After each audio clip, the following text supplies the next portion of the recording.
If you've been ignoring your Codemasters collection, Super Robin Hood might be the little reminder of why it's worth revisiting. Surprisingly, Codemasters didn't even slap a new release sticker on this one. One of the Oliver twins' first published games on the Amstrad CPC, it was later ported to the C64, coded by Delvin J. Sorrell, also behind The Happiest Days of Your Life, with graphics by James Wilson, a regular on Codemasters games such as Chiller, The Last V8, and Master of Magic.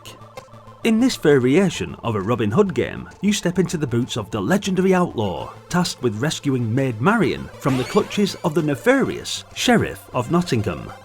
From the moment you fire up the game, you're plunged into a world of ladders, platforms, and hazards. Spiders, monstrous devices, and crossbow-wielding guards all lie in wait, intent on trimming Robin's health from a hearty 99 down to 0, at which point our hero becomes a regrettable ex-outlaw. You'd think the sheriff had better things to do than tie up Marian and litter the castle with guards, spiders, and a strange-looking, grungy skeleton throwing gangster signs. But apparently, overkill was the order of the day.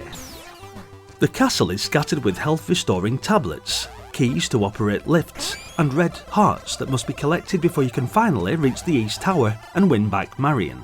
Think of it as running a few errands for your sweetheart, only with a higher risk of injury as you manoeuvre spikes, crossbows, and general medieval mayhem. Combat, if you can call it that, is straightforward but satisfying. Timing is crucial, as you can only fire your bow while standing, so hitting guards while simultaneously dodging the crossbow bolts becomes a delicate balancing act. Although the enemy types aren't exactly a gallery of nightmares, combine these tame obstacles with tricky platforming and it keeps each section of the sprawling map feeling somewhat fresh. The sense of accomplishment when you finally clear a tricky section can be great, until a misjudged jump sends you tumbling straight back to the start of the previous obstacle, which was just frustrating. Robin's controls can be a little cumbersome. He leaps in what feels like slow motion, then seems to hang mid-air as if gravity's taken the day off, which turns dodging crossbows and critters into a test of patience and timing. As mentioned, one mistimed jump can see you flailing helplessly, tumbling down several levels, losing health and prompting a few swear words at the screen that only a seasoned retro gamer could conjure. Bollocks. Somehow it's still oddly satisfying, dodging guards, scrambling over ladders, and figuring out how to reach the East Tower is a core part of what makes the game tick. If you have the patience for it. On the Commodore 64 it's tidy enough, with clear graphics and decent colour. The animation is smooth, though not perfect, and yes, there are a few minor bugs when landing on platforms or scaling ladders. It might not be the height of C64 platforming, and the slightly floaty jumps can frustrate, but somehow it all adds to the game's odd appeal. It's a game that might frustrate occasionally, but rewards persistence and careful timing, with every lift operated and enemy dispatched feeling like a small victory. This game also holds a special place in my nostalgic gaming days, thanks to Codemasters' Quattro Adventure series. I owned most of the Quattro compilations back in the day, and they were a fantastic addition to my Commodore 64 collection. Super Robin Hood sat alongside classics like Dizzy, whose puzzles and exploration could happily occupy hours, and other titles such as Vampire, which never worked for me for reasons that remain a mystery, and Ghost Hunters, which is worth a look as well.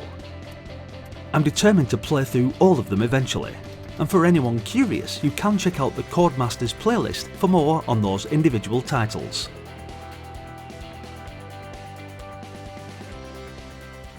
The game strikes a decent balance between challenge and accessibility. With no time limits breathing down your neck, you can adopt a considered approach to each section, though health will inevitably dwindle as you misstep and clash with hazards. The lifts, traps and enemy placements all feel purposeful rather than arbitrary, and the combination of puzzle solving and action-oriented gameplay prevents the experience from ever feeling stale. It's the sort of design that makes you feel clever for surviving a tricky sequence until you realise you've been running around the same 3 screens for 10 minutes trying to locate a key. While Super Robin Hood might not have aged gracefully, and some reviews were less than favourable, the memorable music from David Whittaker and the flood of nostalgic memories from my Codemasters Quattro collections make it impossible not to enjoy.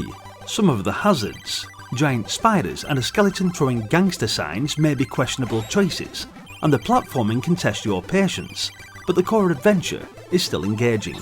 Dodging guards, scaling ladders and puzzling out lifts keeps you alert and invested throughout, giving you a sense of satisfaction with every successful leap and arrow-fired victory. All told, it may not be the most refined C64 platformer, and it's certainly a bit quirky, but Super Robin Hood remains a nostalgic romp worth revisiting. It rewards patience, delivers consistent Codemasters quality, and stands as a reminder of why their adventures were such a staple of the C64 era. For those willing to embrace the oddities, the floaty jumps, the giant spiders, the grungy looking skeletons, it's a charming, challenging and surprisingly fun trip back to a golden age of home computing. Fire it up and give it a whirl. You might just find yourself grumbling, swearing and smiling, all in equal measure. Thanks for watching guys. If you enjoyed the video, give it a like and drop your thoughts on Super Robin Hood in the comments. Your support means the world, so don't forget to subscribe for more retro content. Explore the playlist for plenty more Commodore classics, and stick around because another one's coming up right after this. Hopefully, I'll see you all in the next one. Until then, bye for now.